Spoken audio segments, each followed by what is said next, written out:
Namaskar and welcome to Sansad Television. I am Vishal Dahiya and you're watching our special show Perspective, where we bring you detailed analysis of key national and international issues. Today we're going to talk about the issue of urban deluge, that is floods in urban areas. Now, the several parts in Chennai and its suburban areas reported waterlogging on Sunday morning after heavy rains lashed the city.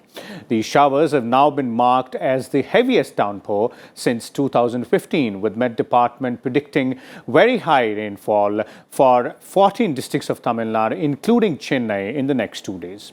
In fact, there has been an increasing trend of urban flood disasters in India over the past several years, whereby major cities have been severely affected. Some of the most notable amongst them are Hyderabad in 2000 and 2020, Ahmedabad in 2001 and 2020, Delhi in 2002, 2003, 2009 and 2010, Chennai in 2004 and 2015, Mumbai in 2005, Surat in 2006, Kolkata in 2007 and Srinagar in 2004, almost all metro cities. Their urban flooding is significantly different from rural flooding, as urbanization leads to developed catchments, which increases the flood peaks from 1.8 to 8 times and flood volumes by at least up to 6 times. Consequently, flooding occurs very quickly due to faster flow times. Now, urban areas are densely populated and people living in vulnerable areas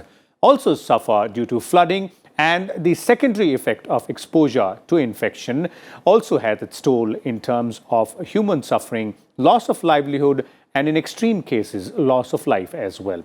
Increasingly, trend of urban flooding is a universal phenomena and poses a great challenge to urban planners the world over. According to a recent report on urban planning capacity in India by NITI Aayog, urban planning has not received adequate attention, and almost 65% of the 7,933 urban settlements do not have any master plan. In this episode, we will discuss and analyze the reasons behind urban flooding or urban deluge and the ways to tackle this challenge as well. And for more on this, we're joined by 3 distinguished experts. Let me first introduce them to you. Beginning with, we have with us Director of School and Planning in Bhopal, Madhya Pradesh, Dr. N. Sridharan, joining us. We're also joined by Dr. Sudhir Krishna. He is former Secretary, Ministry of Urban Planning.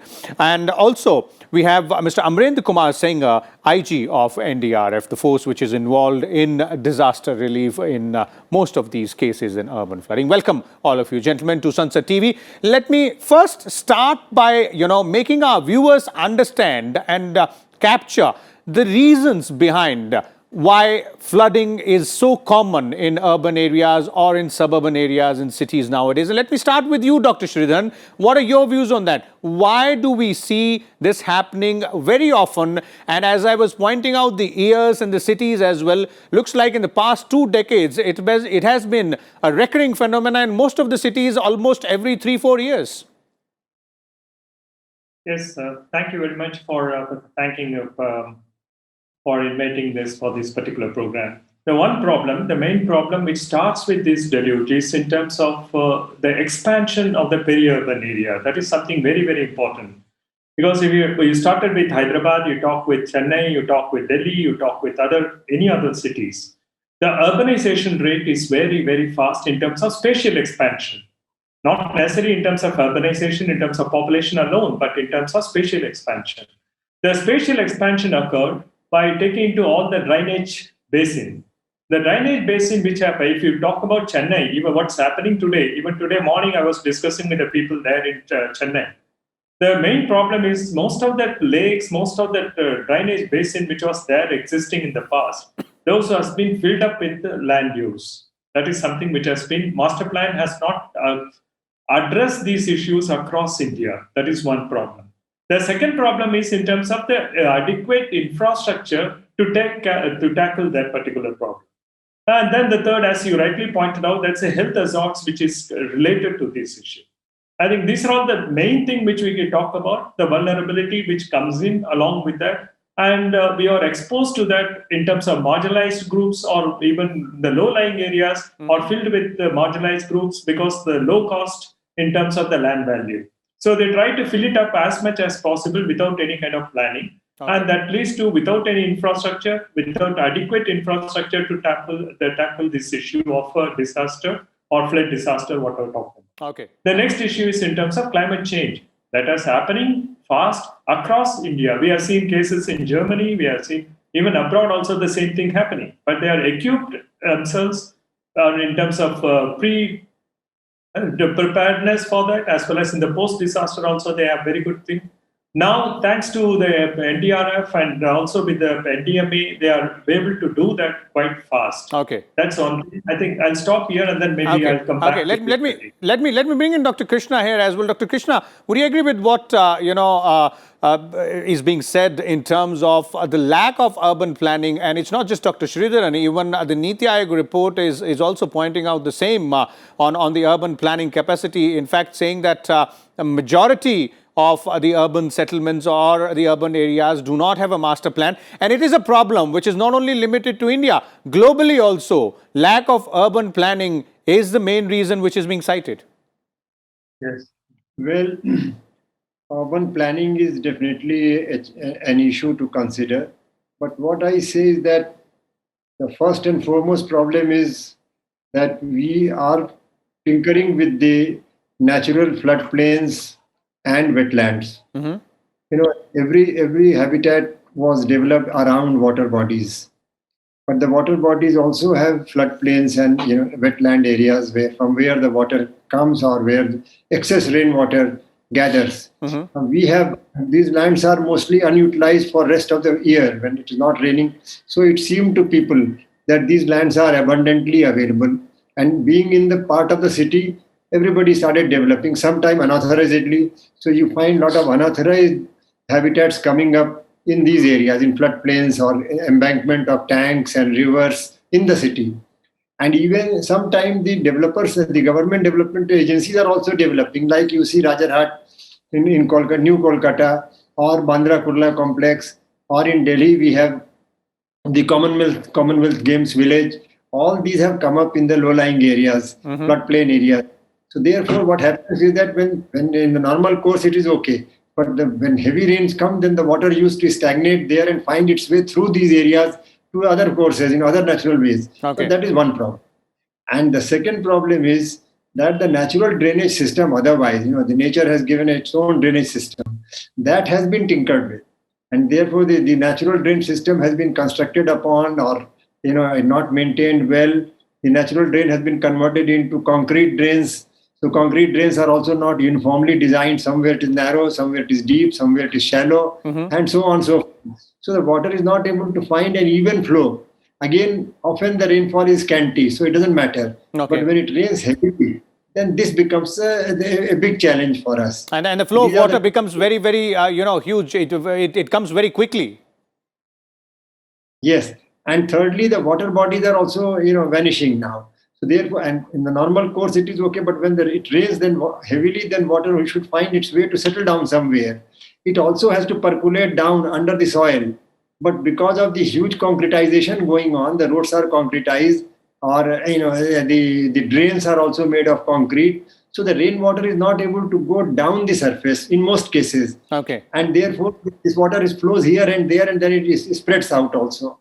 So this is another challenge we are having. Okay. So these are the major challenges there. Let me also bring in, Mr. Amrendra Kumar Sengar, IG NDRF joining us.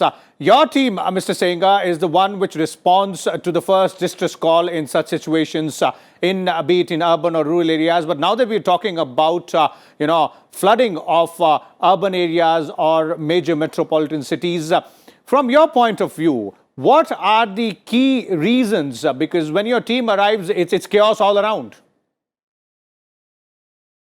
The regions that other two panelists have already spoken about, one is the anthropogenic regions like unplanned urbanization, and then meteorological and hydrological regions. I will focus mainly on the response aspect because NDRF as an agency has been established basically for the purpose of a specialized response for such natural as well as man-made disasters. Okay. And of late, you would realized that this has become quite recurrent. Urban floods is something which we have to constantly respond to year after year. Almost every year, some of the other city gets flooded. So we have our own standard operating procedures for such events. And for that, we also hold mock exercises. We hold consultations with the state government, and based on the consultations with the state government, which takes place at different levels, starting district level, where we consult district magistrates, then thereafter relief commissioners, and even at the central level, there is multi-agency consultation, and thereafter we do pre-positioning. So we focus a lot nowadays on preparedness part of the response. Okay. But one more question here, Mr. Sengar, since, you go there when the disaster has already struck, or people are, trying to find a way out of the rising water levels in urban landscapes. What are the few common elements which you or your team would find in all these cities where, flooding has taken place? The major challenges one would find, to save oneself from electrocution, electricity supply is cut.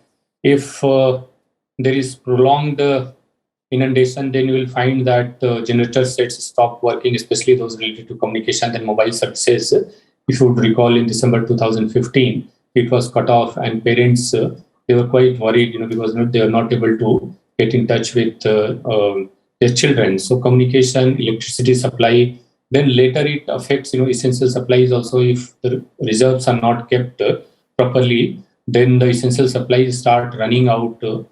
And there are peculiar challenges of urban floods also, like our boats, they have to negotiate in restricted areas. Generally, initially it was planned for rural areas where there was a lot of space, but in narrow alleys, it becomes a little difficult to negotiate. And at places you have barbed wire, so different challenges are there. Okay.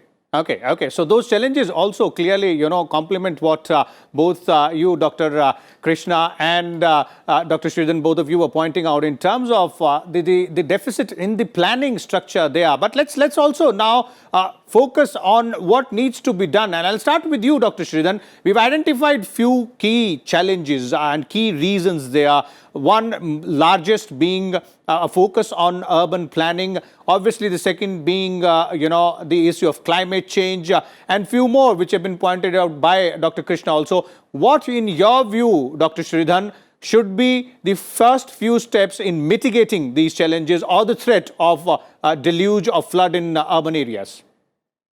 Yeah, there are two things which are already available at the national level and international level. One is in terms of global flood management system.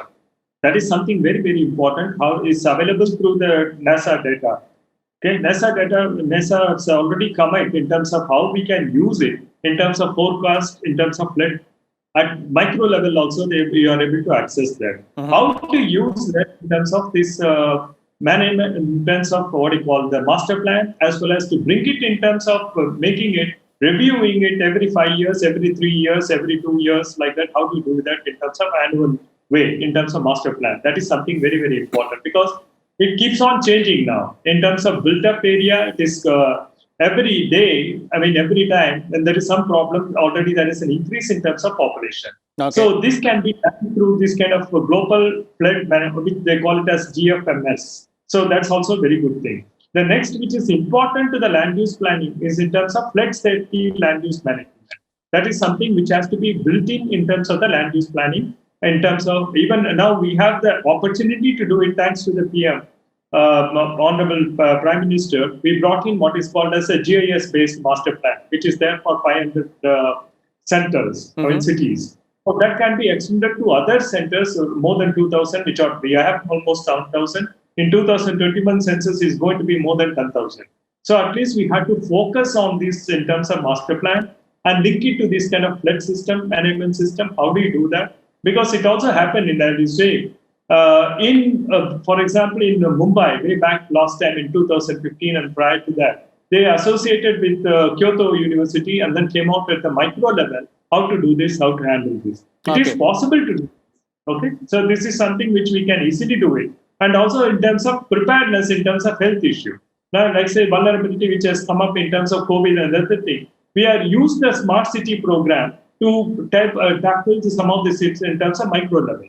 So how to relate this interface between the micro level to the system in terms of drainage basin, that will easily possible for us to do it through kind of digital system which is already available. That is one. Okay.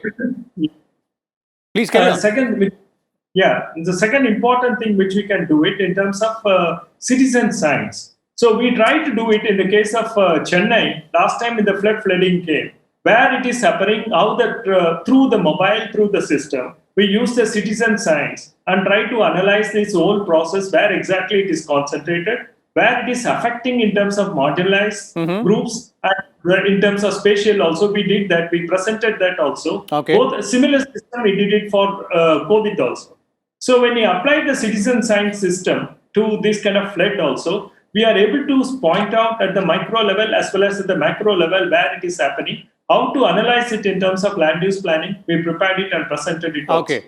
Okay. So those are the scientific ways to go ahead and deal with it, and also the planning is really crucial. But Dr. Krishna, you were earlier pointing out, the issue of development in catchment areas or floodplains, and you cited some examples from, the big metropolis like Delhi or Mumbai as well. How do we deal with that? Because that is something which leads to flooding and also adds on to the woes once the flooding has occurred.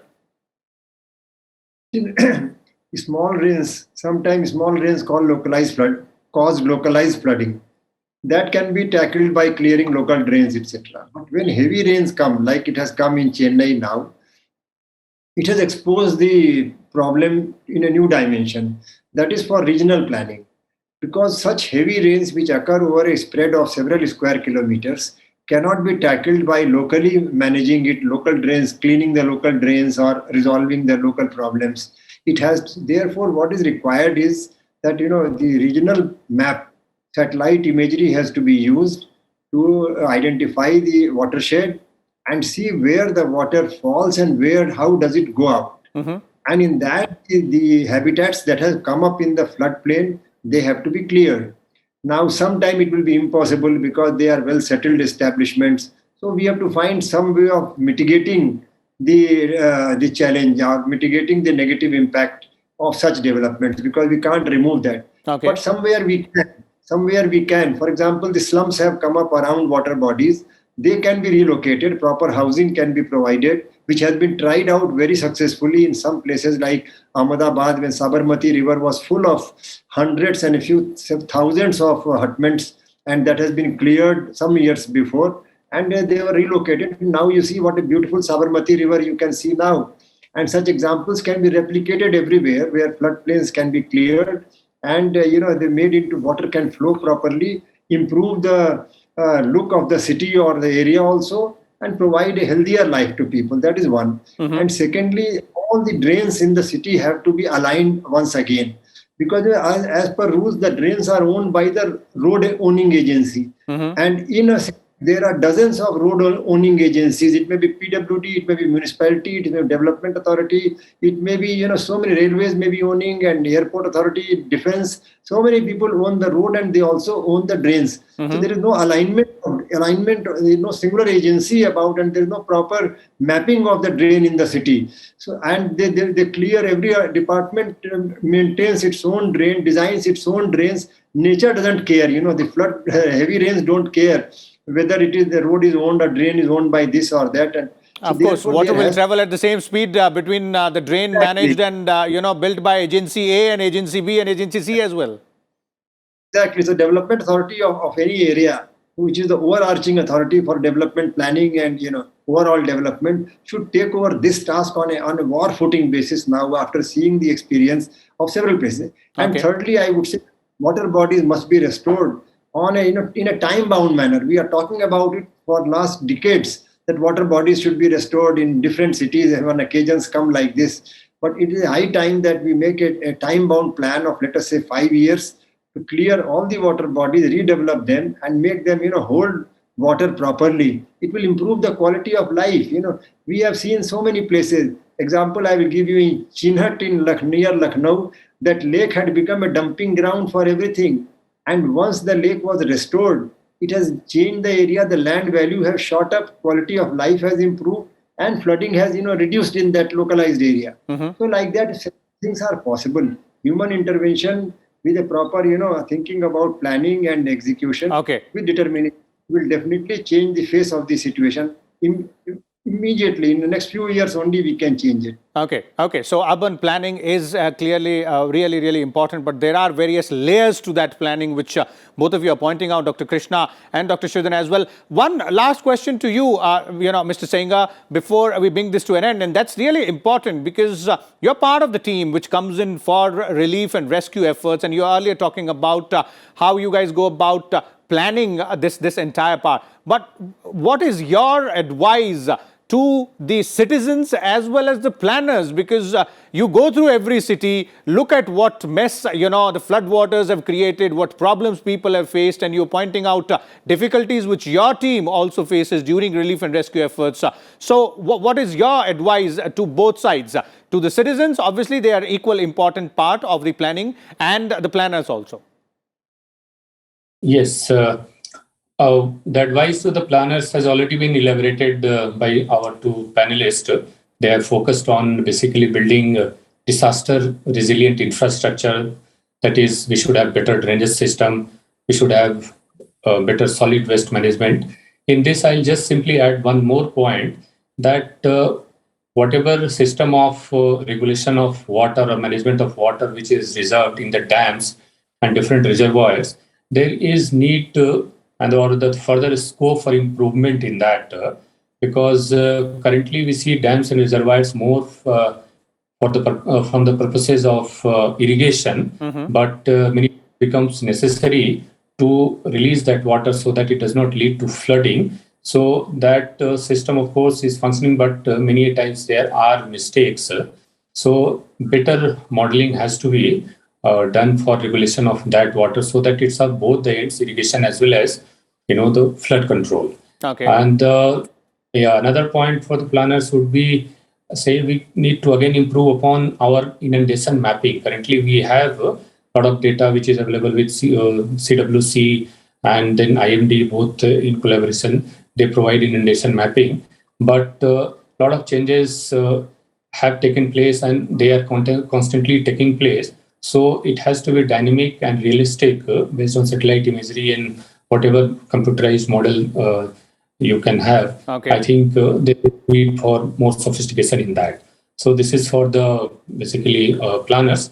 For citizens, as they already said, please don't build houses in the water plains. There are different zones. Kindly don't obstruct the path of the water bodies. Traditionally, the area which is reserved for them, keep away from them. And of course, when situations arise, then you have to take the different warnings which has been given by different authorities very seriously. Don't take warnings lightly, evacuate timely, and then keep essential items at a higher ground, say like eatables, your chargers, your places where you keep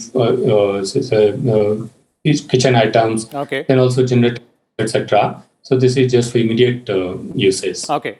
So it gives the immediate relief if you're stuck in these difficult situation. Thank you so much, Mr. Senga, as well as Dr. Krishna and Dr. Sridhan, for sharing your views and insight. As our experts were pointing out, it is pretty much clear that the problem of flooding in urban areas is more so, and the repetition of this problem in certain cities like Delhi, Mumbai, Kolkata, Chennai, or even Ahmedabad, Hyderabad, is mostly because of the urban planning or the lack therein of planning. Also, master plan needs to be tweaked accordingly. As our experts were pointing out, a lot of focus needs to be put in place on ensuring that drainage system is working very, very efficiently, so that it can be utilized properly and can deal with the pouring rainwater as well. But there is larger regional planning also required when several square kilometers of area are experiencing torrential rains. We'll come back again with a different topic, but till then, keep watching Sansad Television. Thank you.